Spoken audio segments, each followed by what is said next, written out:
اللهم صل على سيدنا محمد وعلى آله وصحبه أجمعين. ازيكم يا حبايبي؟ يا رب تكونوا بخير يا رب. معلش على صوتي، يعني عندي برد شوية. والفيديو ده يا جماعة بتاع فطار يوم الجمعة، فأنا كنت عايزة أسجله بس كان البرد عامل صوتي ولسه مؤثر طبعا عليا شوية.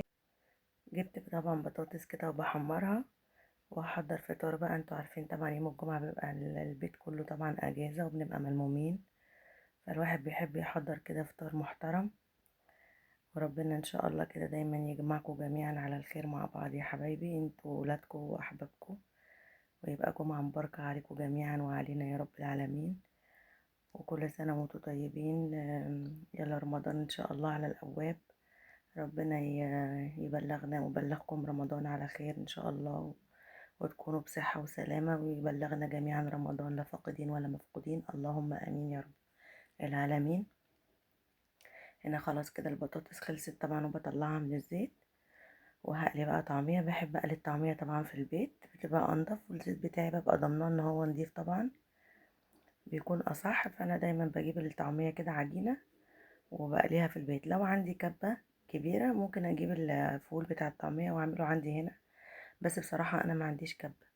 فادعولي ان شاء الله لما اجيب كبة هعمل معاكم ان شاء الله باذن الله طريقة الطعمية في البيت، وتبقى برضو انضف واضمن باذن الله. بس وهنقلي كده الطعمية مع بعض زي ما انتوا شايفين. ممكن بقى تعمليها مكورة، ممكن احط لها سمسم، بس انا ما عنديش سمسم، بتبقى حلوة اوي لما بحط لها سمسم. ونقوم كده نحضر الفطار كده ونلم ولادنا حوالينا. اللمة بتكون حلوة طبعا، ربنا يا رب ما يحرم حد من حد بيحبه ابدا. تاخد اللون الحلو ده، انا بحبها مقرمشة، فبحب انشفها، ما بحبش يكون القلب بتاعها من جوه مش متحمر كويس. لان الطعمية اللي بجيبها احيانا من بره لو صادف وجبتها جاهزة باكل الوش بتاع الطعمية بس والظهر وما باكلش القلب بتاعها، بيكون نية قوي، بيكونوا عاملينها تخينة كمان. هنا بقى ايه، خرطت بصلاية كده مع حبة زيت، وبنزل بحتة فلفل، هي حراقة يعني بس حتة صغيرة كده عشان اعمل الفول. بيدي طعم حلو قوي للفول، الفلفلاية الحراقة دي مع البصل كده بتدي طعم حلو قوي. واقلبهم كده شوية مع حبة ملح عشان الفول البصل يدبل معانا.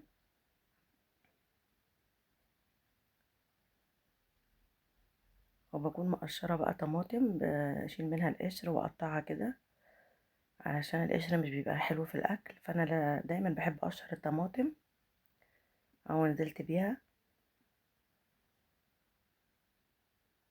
اقلبها بس شوية كده عشان تدبل معايا. حبة كمون، سنة فلفل اسود، يعني طبعا معظم الناس ما بتحطش للفول فلفل اسود، بس الفول المطبوخ بالبصل ده لازم حبة فلفل اسود، بيبقى طعمه حلو قوي. وانزل بقى بالفول. انا جايباه سليم مش جايباه مطحون، انا بحب الفول اللي لما بيكون سليم بيبقى طعمه احلى من اللي هو المطحون، بحس ان انا باكل ميه مش فول، ده بيبقى احلى في الاكل.